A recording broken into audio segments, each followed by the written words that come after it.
saya nggak pernah meresmikan bandara IMIP di Morowali, nggak pernah. Seingat saya yang saya resmikan adalah Bandara Maleo di Morowali. Itu yang membangun pemerintah. Tahun berapa, Pak? Udah lupa. Kalau yang IMIP itu saya kira miliknya swasta. Artinya ini menjawab tudingan bahwa itu diresmikan saat Pak Jokowi memerintah ya? Ya, semuanya kan hal yang nggak baik kan ditariknya ke saya. Oke, makasih. Pemerintah resmi memberikan sejumlah diskon tarif tol serta tiket transportasi selama libur Natal 2025 dan Tahun Baru 2026. Informasi selengkapnya usai jeda.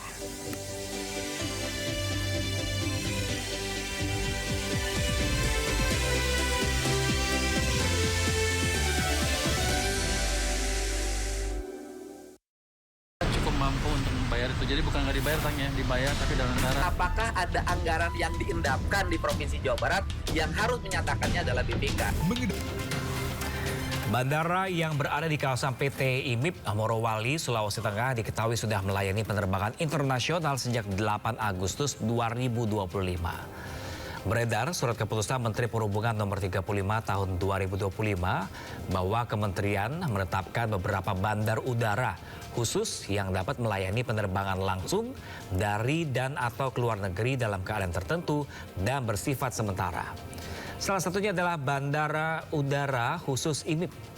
Namun bandar udara ini diperuntukkan untuk kegiatan angkutan udara niaga, tidak berjadwal atau angkutan udara bukan niaga seperti evakuasi, bencana dan penumpang dan kargo untuk menopang kegiatan usaha pokoknya.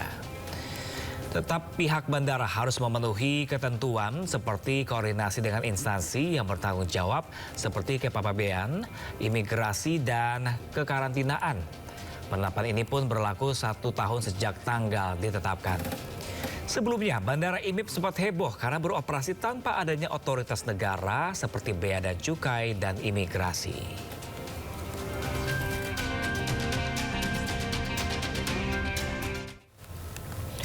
Sementara itu, pemirsa, Presiden ke-7 Republik Indonesia Jokowi membantah meresmikan Bandara IMIP di Morowali. Jokowi menegaskan hanya meresmikan Bandara Maleo di Morowali. Menteri Keuangan Prubaya Yudi Sadewa mengultimatum jajaran Direktorat Jenderal Bea dan Cukai menyusul citra negatif yang masih melekat di mata masyarakat. Prubaya menegaskan akan dibubarkan institusi Bea Cukai jika masih membiarkan oknum terus merusak citra negara. Menteri Keuangan Prubaya Yudi Sadewa menegaskan perlunya pembenahan menyeluruh di Direktorat Jenderal Bea dan Cukai menyusul citra negatif yang masih melekat di mata publik hingga pimpinan negara. Prubaya mengaku bahwa perbaikan institusi tersebut akan menjadi salah satu fokus utamanya dalam 1 tahun ke depan. Dirinya telah meminta waktu kepada Presiden Prabowo Subianto untuk melakukan pembenahan tanpa gangguan selama 1 tahun.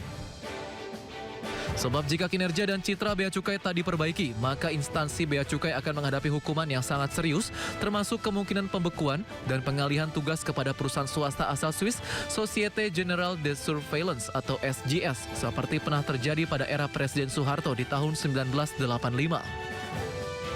Untuk itu, Prubaya meminta 16.000 pegawai Bea Cukai harus bekerja dengan sungguh-sungguh. Purbaya pun memastikan saat ini jajaran Bea Cukai memahami ancaman hukuman tersebut dan mulai menunjukkan komitmen untuk berubah, termasuk melalui penguatan sistem digital dan pemanfaatan teknologi kecerdasan buatan untuk meningkatkan pengawasan. Jadi kita harus perbaiki dengan serius. Saya bilang dengan mereka, saya sudah minta waktu ke Presiden 1 tahun untuk nggak diganggu dulu. Saya biarkan saya beri waktu saya untuk memperbaiki Bea Cukai. Karena ancaman serius, kalau kita Bea Cukai nggak bisa memperbaiki kinerjanya dan masyarakat masih nggak puas, Bea Cukai bisa dibutuhkan diganti dengan SGS, seperti zaman dulu lagi. Jadi sekarang Bea Cukai, orang-orang Bea Cukai mengerti betul ancaman yang mereka hadapi. Jadi mereka sudah amat semangat memperbaiki kinerja mereka. Purbaya optimistis pembenahan di JBC akan menunjukkan hasil positif pada tahun depan. Mantan Ketua LPS ini menilai penerapan teknologi baru mulai membawa kemajuan yang signifikan.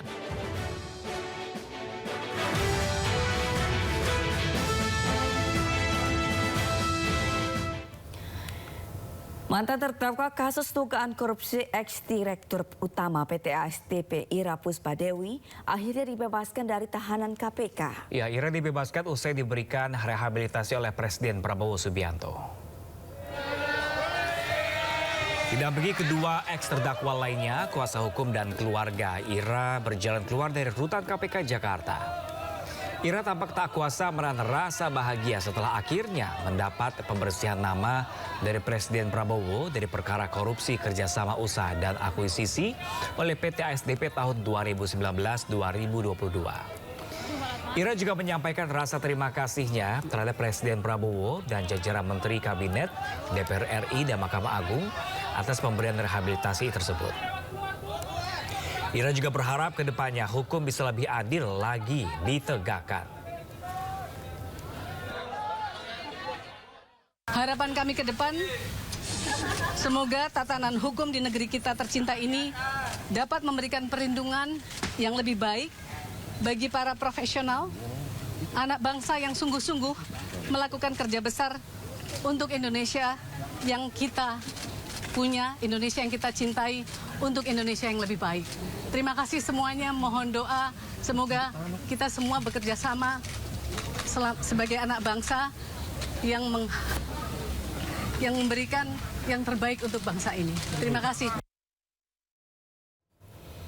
Ya, pemirsa, Kakor Lantas Polri meninjau langsung kesiapan posko Ops Lilin jelang periode libur Natal dan Tahun Baru 2025. Nantinya teknologi digital terbaru milik Polri akan disiagakan.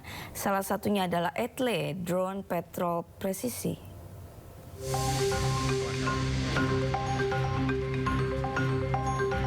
Kepala Korps Lalu Lintas Polri, Irjen Pol Agus Suryonugroho memastikan pelaksanaan operasi Lilin dalam menyambut periode Natal dan Tahun Baru kali ini akan menggunakan teknologi digital dari kepolisian. Hal ini ditinjau secara langsung di area komplek Command Center kilometer 29 pada Jumat pagi. Agus menjelaskan salah satu teknologi yang dimaksud adalah penggunaan ETLE, drone patrol presisi, di mana pada periode Nataru kali ini penegakan hukum akan dijalankan bagi pelanggar lalu lintas. Jadi tadi sudah kita cek dari sarana prasarana, termasuk juga kita pengecekan berkaitan dengan teknologi pengawasan, teknologi CCTV baik yang ada di jalan tol, yang jalan arteri, termasuk di pelabuhan. Sehingga dengan command center yang ada di kilometer 29, tentunya nanti kami akan kolaborasi dan stakeholder untuk memantau kegiatan-kegiatan di 4 sasaran yang harus kita amankan. Diketahui operasi kali ini berkolaborasi bersama Kementerian Perhubungan, Jasa Marga, Jasa Raharja, PT ASDP, dan beberapa pihak penyedia internet di tanah air. Dari Kabupaten Bekasi, Jawa Barat, Rizky Ihwal dan Marwicaksono, iNews melaporkan. Kita ke informasi lain, pemirsa. Bandara IMIP di Morowali melayani penerbangan internasional sejak 8 Agustus 2025. Ya, izin ini tertuang dalam surat keputusan Menteri Perhubungan nomor 35 tahun 2025.